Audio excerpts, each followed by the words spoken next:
Ռուսաստանի արտգործնախարարը իրանական հեռուստաընկերությանը նախորդին տված հարցազրույցում ասում է. «Կարող են նրանք ինձ գոնե մեկ օրինակ բերել, թե մեծ հզոր երկրի հետ հարաբերությունների պատճառով Ռուսաստանը դավաճանել է մեկ այլ երկրի, մեր վաղեմի ընկերոջը կամ դաշնակցին»։ Там есть какие-то хоть у них за этими заявлениями примеры, которыми они будут убеждать всех остальных, что России доверять нельзя. Я не слышал таких примеров. Где факты, которые хоть раз подтвердили бы, что Россия не выполнила свои обязательства? Իհարկե օրինակը կա, Հայաստանն ու Արցախը։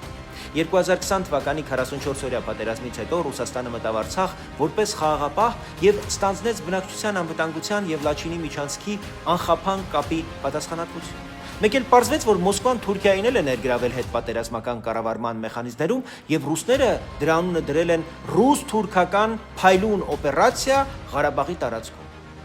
Չնայած նոյեմբերի 9-ի տխրահռչակ հայտարարությամբ ստանձնած պարտավորություններին Ռուսաստանի ջանքերով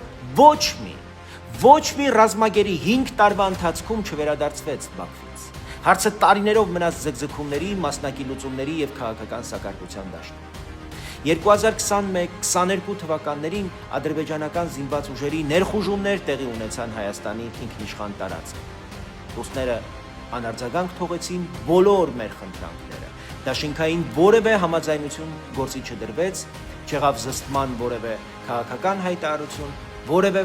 պարտավորության կատարում կամ հստակ պատասխանատվության ստանձնում։ 2022 թվականի դեկտեմբերին Լաչինի միջանցքը փակվեց, 2023-ին սեպտեմբերին արդեն ռուս խաղաղապահների աչքի առաջ եւ նրանց լուռ մասնակցությամբ այսպես կոչված հակաաբեկչական գործողության անվան տակ տեղի ունեցավ Արցախի հայերի զանգվածային բռնի տեղահանություն, փաստացի էթնիկ զտում։ Ահա ռուսական խաղաղապահության արդյունքը։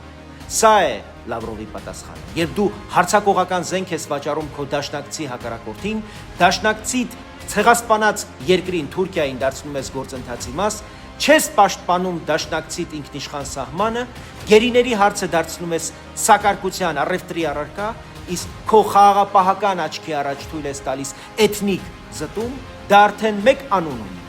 դավաճանություն։